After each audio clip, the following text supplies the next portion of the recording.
U.S. wheat supplies down 22 million bushels from exports and stocks. Production also down 7 million, making this the lowest since 1970-71. All wheat yield about 48 bushels per acre. Season average farm price $6 per bushel. Global wheat supplies down 1 million tons, while production up in Russia and Ukraine, down in Canada.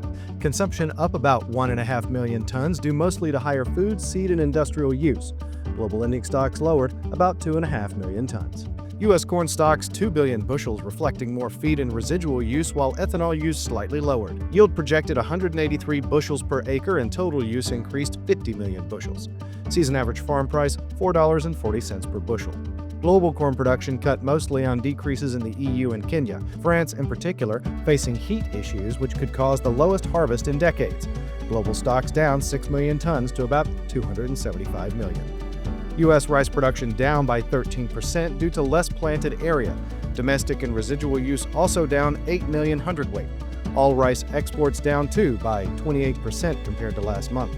Season average farm price $14.90 per hundredweight. Global rice production lower, yet supplies up on larger beginning stocks, primarily in India, China, and Burma.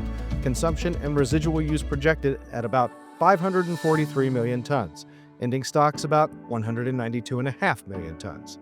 U.S. soybean production projected at about 4.5 billion bushels and harvested area at about 84.5 million acres. Soybean yield forecast at 53 bushels per acre. Supplies raised 30 million bushels and season average farm price $11.40 per bushel. Global soybean exports up from the U.S. and Brazil, down for Russia. Imports and crush are increased for China and Algeria. Global ending stocks about 124 million tons. U.S. beef and pork production down on slower rate of slaughter. Broiler and turkey production raised based on latest slaughter data, while egg production unchanged. Milk production forecast raised along with cow inventories. Price forecasts for non-fat dry milk, cheese, and butter lowered due to increasing milk supply. All milk price forecast $20 per hundredweight.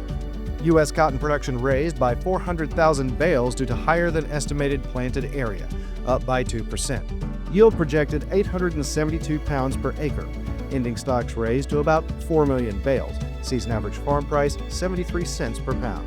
Global cotton supply raised 300,000 bales, while production also raised over 1 million bales, with larger crops expected for Brazil, the U.S., Turkey, and Central Asia.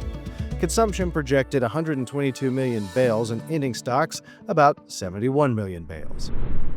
So the July WASDE most years is not a very exciting report to the market. That's mainly because the big number that everybody's been looking for has been that June acreage report number that then is incorporated into the July WASDE.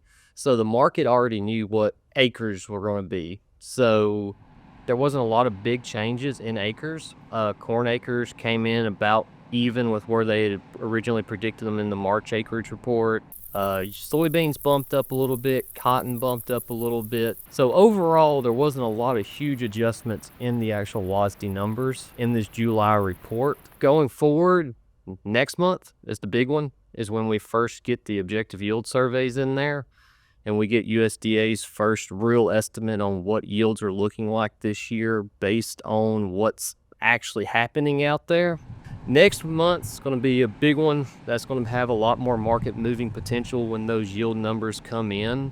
Currently, there's kind of all over the place of some projections there. There's some folks that are predicting record corn yields.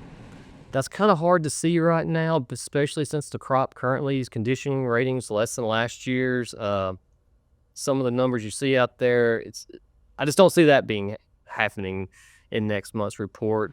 But there are some weather concerns going on currently in the corn market, especially Nebraska, Kansas area, southern Minnesota. There's some dryness and drought conditions in those regions. For the most part, it's been a great year, though. The crop's growing fine. But as we get this dryness and heat, especially in the corn, soybean acres up in the Midwest, it's going to be interesting to see where USDA sticks those yield numbers next month.